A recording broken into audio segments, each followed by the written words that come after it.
You're listening to the Rewilding Earth podcast.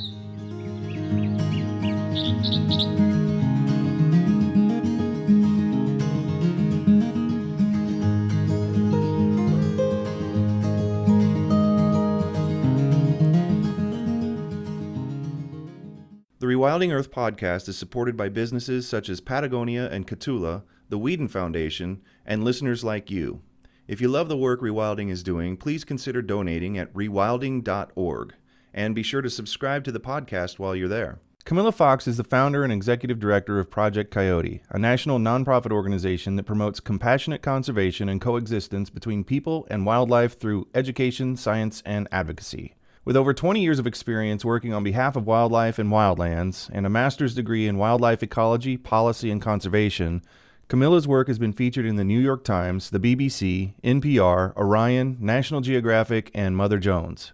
Camilla has authored more than 70 publications and is co-author of 2 books, Coyotes in Our Midst and Call of the Wild. She also co-produced the companion award-winning documentary Call of the Wild, The Truth Behind Trapping, and she's director and producer of The Killing Games, Wildlife in the Crosshairs, a documentary film released in 2017 with the aim of ending wildlife killing contests in the U.S. Camilla, thanks for being with us today on Rewilding Earth podcast. Let's start out with giving everybody a brief history of Project Coyote. How did it start and how has it grown? It seems to be a very healthy organization. Sure. Well, first off, pleasure to be on this program. I love Rewilding Institute. Project Coyote, I started the organization 10 years ago in 2008.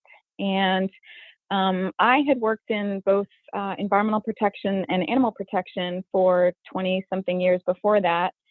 And I really saw a need and a niche for an organization that would be a voice for the most maligned, misunderstood, and persecuted predators in North America. So that was really the idea behind it, to be a voice for them and also to provide solutions to both rural and urban communities about how we can better coexist with these animals. And so in 2008, I had actually just finished my master's degree with Dave Parsons. And Dave is, I know, associated with Rewilding Institute as well. He was my advisor at Prescott. And he became one of the sort of founding science advisory board members for Project Coyote back in 2008. And so, we've been going strong ever since. And we're national, based in Northern California. We are a nonprofit. We are expanding as well. Yes, when you get on your site, projectcoyote.org, for everyone listening, you can go check it out. I mean, this really smacks you in the face. You've got a message from Peter Coyote, who's on your advisory board, but I see Brian May from one of my favorite bands of all time. We are expanding, and I think definitely Peter Coyote and Brian May, as ambassadors, are helping us reach bigger venues. Brian actually reached out to us several years ago, and I didn't even know it was Brian May who was reaching out to us. It was via email. And his message basically said, so respect the work that you're doing for the underdog, for the ones that are most persecuted and maligned. And he, most people don't know, is not only an astrophysicist, but he started a group himself in England, Save Me Trust, and they're protecting badgers and foxes and some of the underdogs of England. So he very much appreciates the work that we do for those animals that are often considered vermin and nuisance animals in our country. So we've greatly appreciated his voice and him coming on board as a Project Coyote ambassador. Wow, I like him so much, even more than before now. That's so cool. I love that. I was going to ask you, how do you just run into these guys? And I imagine that you maybe had a friend of a friend of a friend or something like that, and you reached out, but he reached out to you. He reached out to us, and I have saved the email. It was a very short email, and it said something akin to really appreciate the work of Project Coyote and the fact that you are helping the underdogs. Wow. And it was signed Bri, B-R-I, and I had no idea at the time, so I just shared it with some of our folks internally and said, respond if you think appropriate. And they looked up and saw his email and realized it was Brian May, and then that started a whole conversation between the two of us. And then I finally got to meet him in Hollywood, and we did a filmed interview together, which can be seen on our website under his on the About Us page under his name as Project Coyote Ambassador. And in that interview, we talk about the work that he's doing for the Underdogs of England, and then our work, particularly focused on our work around ending wildlife killing contests. And that particular campaign, I think, has really resonated with him because, of course, in England, they have tried to stop the hunting of foxes and similar kind of exploits. Well, let's get into that because it's the most obvious and glaring thing on the front page of your site right now. And I've been seeing it. I know Rewilding ran at least a couple of alerts this year on killing games. Tell us a little bit about that and how that came about. Sure. So Killing Games, full title is Killing Games, Wildlife in the Crosshairs. And that's a documentary film that Project Coyote produced in 2017. We have a 30-minute version and a 10-minute version. And we produced it because we had led a successful effort in California to close the loopholes on wildlife killing contests, specifically contests targeting non-game and fur-bearing animals. This includes coyotes, foxes, bobcats, raccoons, among other species. Back in, I think it was 2012, I learned from a Project Coyote supporter up in Modoc County, which is up in the northeastern corner of California, that a big coyote killing contest was going to take place in February. And we did some research and learned that this contest was going to take place in about 4 counties in Northern California. And at the time, this was an area where OR7, also known as Journey, a gray wolf who had dispersed down from Oregon, had been seen and documented and was traversing the landscape up in this whole large territory of Northern California. So we decided to appeal to the California Fish and Game Commission to end this contest, and we were focusing on the threat to a listed species, the gray wolves at the time listed as a federally endangered species. And we also appealed to the commission that killing contests targeting coyotes are ethically and ecologically indefensible. We then started a whole campaign that ended up being about an 18-month campaign that was very grassroots focused. And we formally petitioned the Fish and Game Commission to end the practice, pointing out that gray wolves were also threatened from coyote hunters out hunting day and night for their quarry. And ultimately, after getting many organizations involved and getting thousands of people writing into the commission and showing up at commission hearings, testifying, we finally got the majority vote to end the practice. That was in December of 2014. And I should mention that even before that, there was a killing contest in El Dorado County that was taking place at night, targeting coyotes and, as I recall, bobcats and foxes as well. And one of the Department of Fish and Wildlife officers at the time was shot by one of the contestant participants, ostensibly by accident at night. And he was rushed to ER. It was actually on Valentine's Day. And thankfully he survived, but it demonstrated just how very dangerous these killing contests are. And so, obviously that was something that the commission and the department came to know. And we, of course, linked it in the media and everything to these deadly killing contests. And so that helped our campaign. And ultimately, we became the first state in the nation to ban the practice. And then for us, for Project Coyote, that led to a lot more research to see how prevalent this practice is beyond California. And what we learned is that these contests are taking place all over, not just the West, but on the East in Pennsylvania, Vermont, New Hampshire, Massachusetts.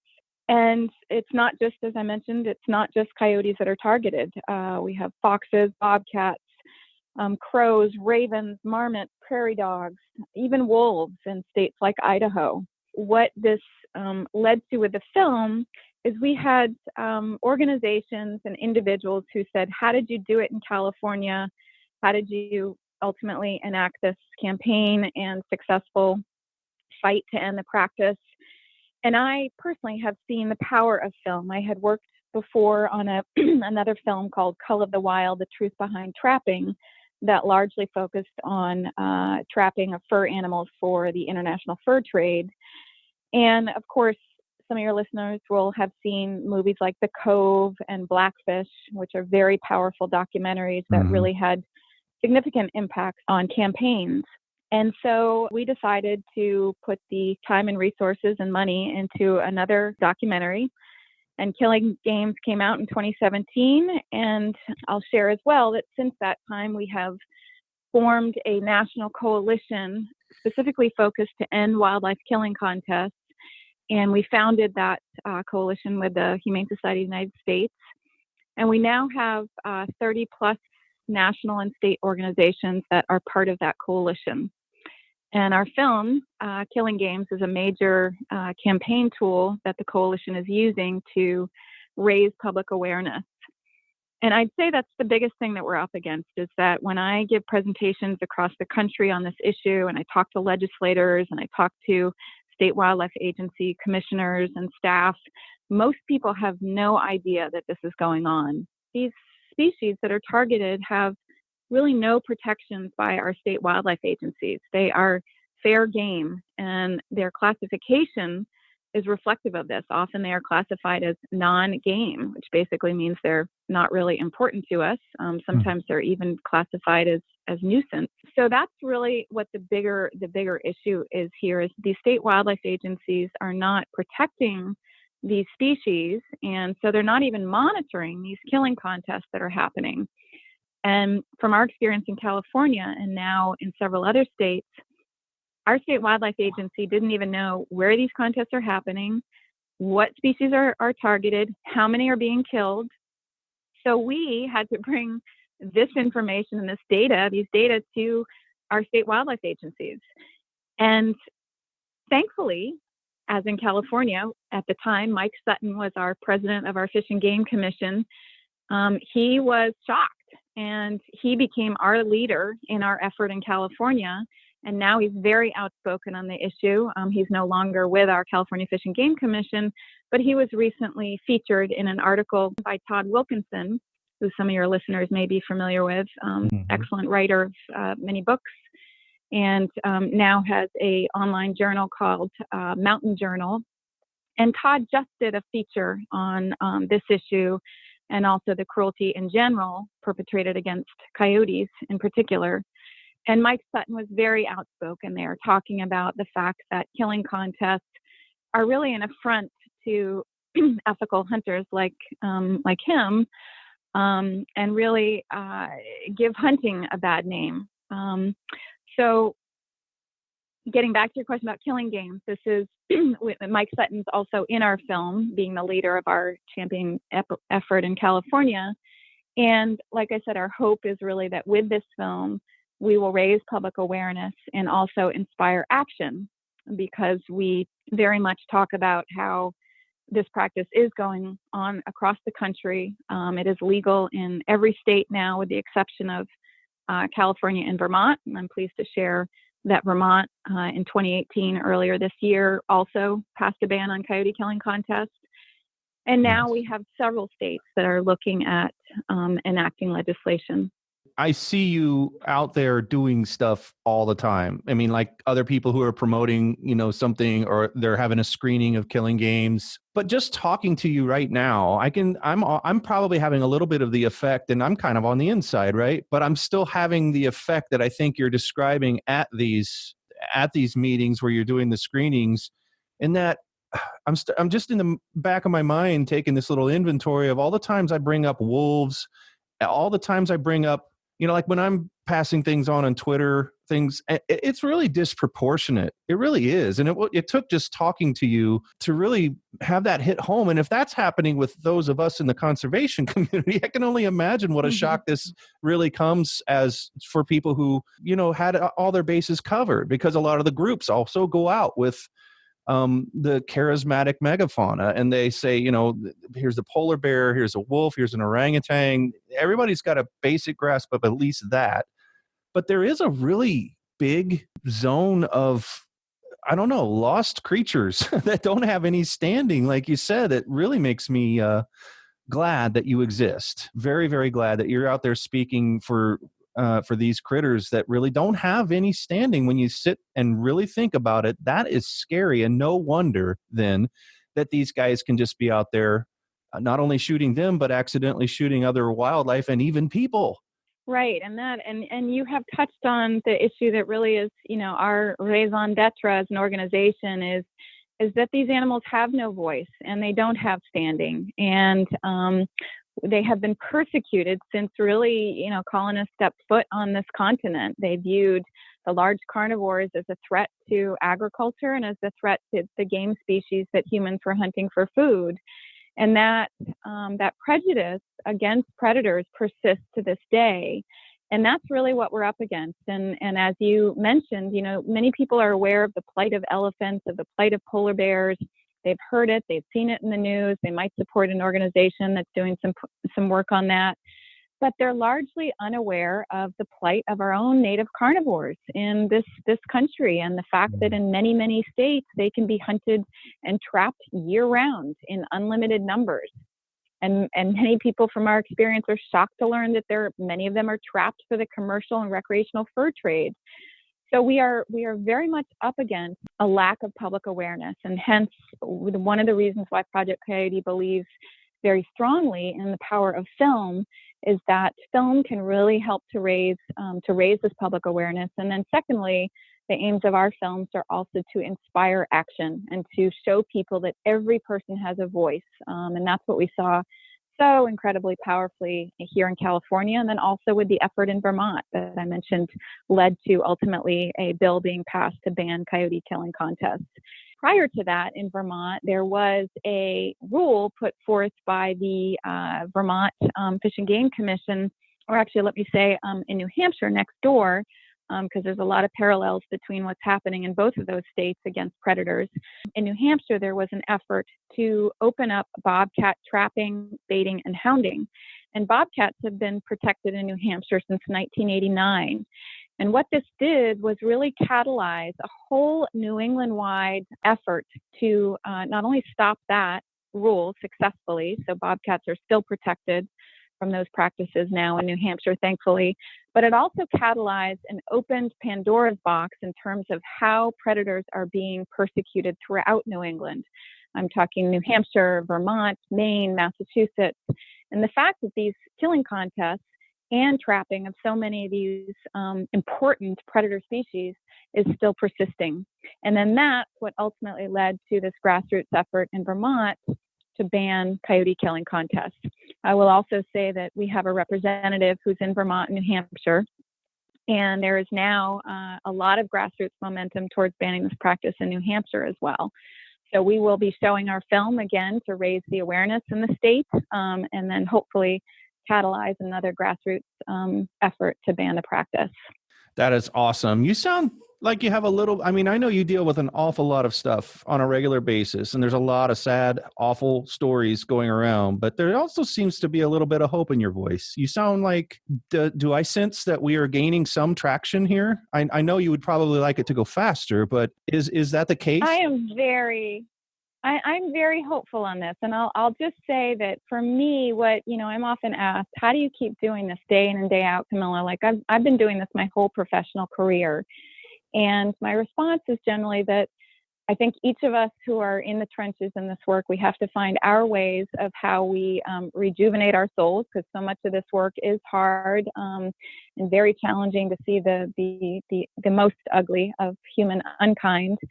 But I see the humankind too, the kindness, the compassion, the empathy, the energy, and the grassroots momentum is really what keeps me motivated. Because when we have led these efforts in places like California and elsewhere, and we've seen individuals get involved, and we've seen through our Keeping It Wild youth and education outreach program, young kids getting involved in conservation and coming to these Fish and Game Commission meetings and coming before the legislature and saying, I want to grow up and be able to see a bobcat, a wolf in California. I don't want them killed indiscriminately through killing contests and trapping. That is so powerful and so inspirational. And it's working with those youth, and it's working with those educators and those people who come to us and say, I want to volunteer for Project Coyote.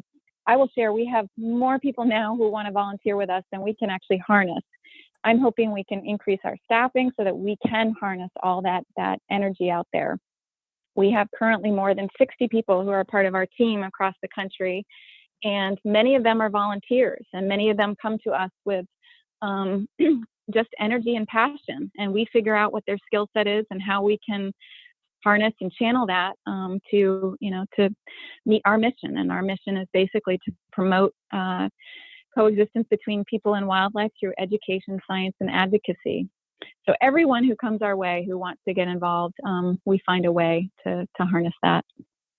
One of the things that I noticed in New Mexico, and we were doing the wolf reintroduction work there, the pre-work to the reintroduction, which is lots and lots, way too many public hearings, was that a lot of people from our side really were not familiar with going to these things. And the guys in the room were always shocked when we came in because they weren't used to seeing us. They have never seen a Birkenstock in their lives. And they, they were really shocked that this thing was picking up the kind of steam that it was. And that was telling to me because they are used to running the show. When it comes to getting outside city limits, when there are meetings, when there are things to do with land use and everything else, it was in the 90s in New Mexico almost completely dominated by ranchers and people, stakeholders on the other side of this issue. Is that part of the involvement that you're looking to get people going on, like in their areas? Because, and is it still that way? Is it still really dominated by these guys? Because it feels like with Wildlife Services and the Diamond M Ranch in Washington, it feels like those guys can just pretty much call the helicopters in and start the shooting of wolves anytime they want. Are we getting more people to the right places, going to the right hearings on these things, like maybe something that might have occurred in Vermont during that campaign? Your point with regard to the basically consumptive use-dominated state wildlife agencies, and when I say consumptive use, I'm talking people, generally the users who have hunted, trapped, or fished wildlife, and I'm not thrilled with that kind of term of consumptive versus non-consumptive use, but that's kind of the terminology that is out there. And in general, historically, consumptive users have dominated our state wildlife agencies. Historically, this goes way back to the early 1900s when you look at the formation of our state wildlife agencies. Many of them were formed to actually stop the heavy exploitation of wildlife, including birds that were being slaughtered in mass numbers for the international feather trade, but also game species that were being just hammered across the continent. So state wildlife agencies formed to essentially promulgate regulations to limit and regulate hunting, trapping, and fishing. And so historically and to this day, the wildlife agencies have really viewed the consumptive users as their constituents, as their base, and also their funding sources, because many of the state wildlife agencies depend on the license sales for hunters, trappers, and anglers. And so what this has translated to over the last almost 2 centuries is that the way that our state wildlife agencies are run is in a way that views wildlife as a resource for consumptive users. And so, as you were mentioning, the voices of conservationists have really been absent from state wildlife agency governance. That's also reflected in who is appointed to the commissions. The commissions are the bodies that oversee these state wildlife agencies. Most of those commissions are appointed by the governor, and they can shift with the next governor in a significant way. And most of those appointments are not made with the wildlife in mind, even though the wild animals are ostensibly supposed to be stewarded by these agencies.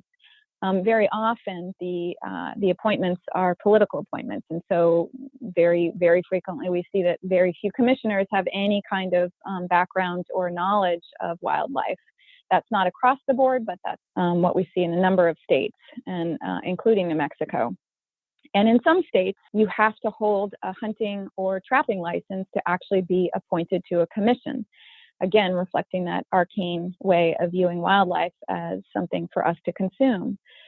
So Project Coyote feels it's very important for those who enjoy wildlife in ways that doesn't necessarily entail consumptive use, but also we think it's important that ethical hunters, ranchers get involved in this as well. And we actually have a number of predator-friendly ranchers who are involved with Project Coyote and speaking before commissions and legislatures, whether it's in efforts to ban killing contests or to reform predator management. So, and actually I will give a shout out to my colleagues at the Southwest Environmental Center. They organized a meeting this year around this very issue of state wildlife agency governance that took place in Albuquerque. And it was very powerful. And it was what I hope is the beginning of a lot more strategizing across the nation of how we can reform our state wildlife agencies so that they're representing a conservation-minded viewpoint and also representing non-game species. So I will say it's going to be a long haul, but we see progress on that in California. I'll mention that after we were successful in banning the killing contests in California, we then worked with a whole coalition that successfully banned bobcat trapping, again, through that Fish and Game regulatory process. California became the first state to do that. No other state has banned bobcat trapping, and most people are shocked to learn that bobcats are still trapped for the commercial and recreational fur trade. And as we pointed out in our campaign in California, bobcat pelts right now are pulling up to $1,000 on the international fur market, largely going to China and other Asian countries for the fur trade. And I'll mention, too, that with that effort, we had many people testifying before the Fish and Game Commission across the state.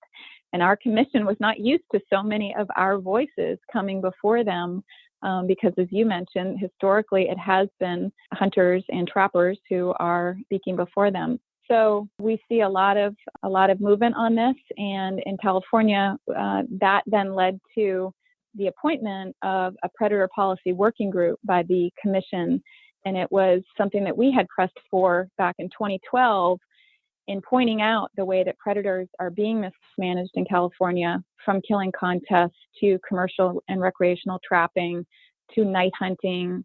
We appealed to the commission to say that what we really need to do is to review the state predator-related statutes, regulations, and policies, because not only do they not reflect current and best available science, but they also have been adopted over the course of 30 or 40 years. So there's a lot of inconsistency. And that is not unique to California. Most state wildlife agencies have similar issues of a failure to reflect current and best science, and also a failure to have consistency because of the fact that those regulations, policies, and statutes have been adopted over decades. So our commission appointed this committee. Project Coyote had a science advisory board who was appointed to that committee. And over the course of 18 months, that committee worked on a predator policy, and that has since been adopted by our commission. And I think it's the only policy in the country that actually recognizes the intrinsic value, the intrinsic and ecological value of predators. And we hope that it provides the basis for more enlightened and ecologically and ethically minded regulatory reform over the years ahead. How do you want people to get involved? Well, there are several ways, and I think one way is to identify the conservation organizations in your state. So, for example, at this conference, Wildlife for All, there were a multitude of organizations represented. We encourage people to get involved with a variety of different organizations. Most of us have e-teams. I will say, going to our website, projectcoyote.org, there's a place where you can sign up for what we call our e-team and be alerted of different efforts on the predator reform front. People can see what programs we have on our homepage and see what appeals. And then getting on our email list, we will alert about different meetings and different efforts underway in different states. We have several that will be unfolding this next year across the nation with different members of our National Coalition to End Wildlife Killing Contests.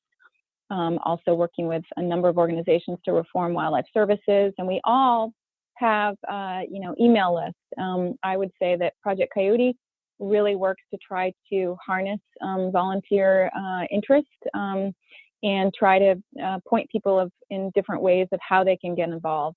I'll also say that, there are some people who are very comfortable with going and testifying in front of a commission or a legislature. Other people would prefer to write letters.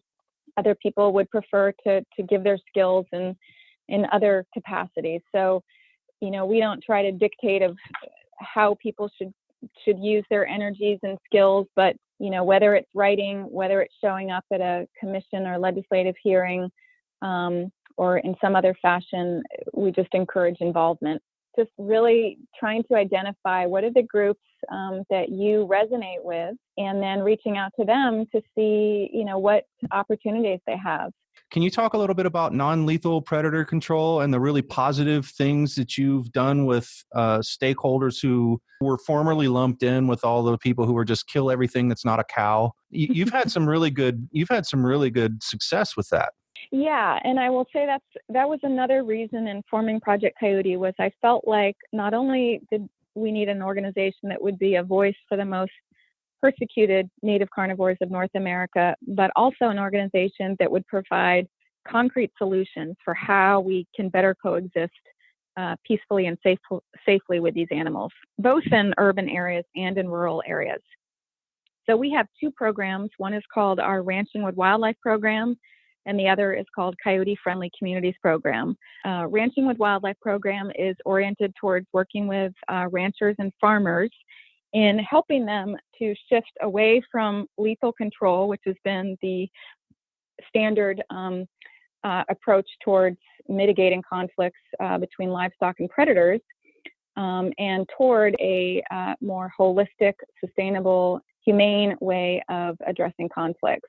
We touched on before just mentioning Wildlife Services, but for your listeners, Wildlife Services is the federal agency under the USDA that has historically addressed conflicts between wildlife and livestock, particularly predators. And so this agency, at taxpayer expense, kills between 2 and 4 million animals every year. And of that, a little over 100,000 are native carnivores, from coyotes to bobcats to mountain lions and wolves.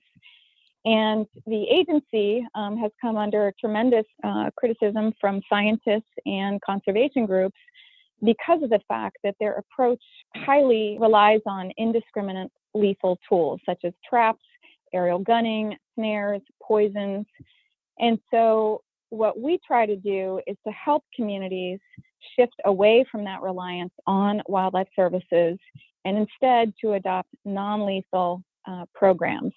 And so I'll just give an example. In Marin County, where Project Coyote is based, just north of San Francisco, we convinced our county to end its contract with this federal agency, USDA Wildlife Services, and to instead adopt a non-lethal program. And it's a cost share program that basically took the funds that were used to pay a federal trapper and instead helps ranchers through a cost share program to adopt and implement non-lethal methods. And this includes livestock guard animals such as dogs and llamas, and improved fencing, night corrals, and a variety of different non-lethal tools. So we believe firmly that so much of human-wildlife conflicts, whether in urban areas or rural areas, are really locally driven and must be addressed at a local level. And so through our Coyote Friendly Community program, that is oriented more towards urban and suburban communities. And we assist cities and counties with adoption and implementation of non-lethal ways of mitigating conflicts between people and coyotes and other wildlife. So when we work, for example, we have a formal contract with the city of San Francisco, we assist them with their public education and outreach. And usually those efforts involve a variety of different agencies that are first responders on human-wildlife conflicts. And then often they also include wildlife rehabilitation centers in the area. So we have a variety of ways of people getting involved with those programs. For example, with the Coyote Friendly Community program, we have what are called Project Coyote Citizen Leaders. And these people help us with doing outreach in hotspot communities with our door hangers, our brochures, our fact sheets, our signage, And usually we're doing that in collaboration with the different agencies within that given region. So we have these all over the country. And if people are interested, they can check out these programs on our homepage. There's a top tab that says programs. Under that, you can see the Ranching with Wildlife program and also the Coyote Friendly Communities program. Now, just for fun, because this is always, I hear this in passing all the time, and today we're going to be a news organization. We're going to get the bottom of this story. I understand guard dogs. I do not understand llamas. They are too cute. How in the world does that just get thrown in and then nobody ever explains it? I'm going to make you explain it today. What the heck, llamas? Well, let me just share that I do presentations all over, and I get this question invariably. So I have, at the end of my PowerPoint presentation, I have a fabulous little clip. And the clip is of a Montana rancher. She's on her horse. She's out in the pasture with her sheep. And there she has a guard dog and she has a guard llama. And you actually, in this clip, it's remarkable. It's on the BBC. You see a coyote coming into the flock, and you see the llama and what they do. And they basically, they have an aversion towards canids. And so you see the llama running and charging the coyote, and they will literally bite at them. They'll kick, they'll spit. And you see the coyote exit the scene. So they historically have been very powerful guard animals. And in South America, they use alpacas for a similar kind of guard animal for sheep. And so there's actually been controlled studies also showing how effective they can be.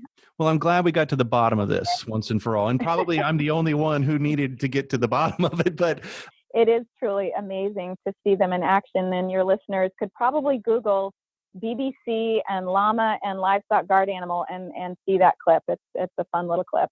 I'm going there immediately after this.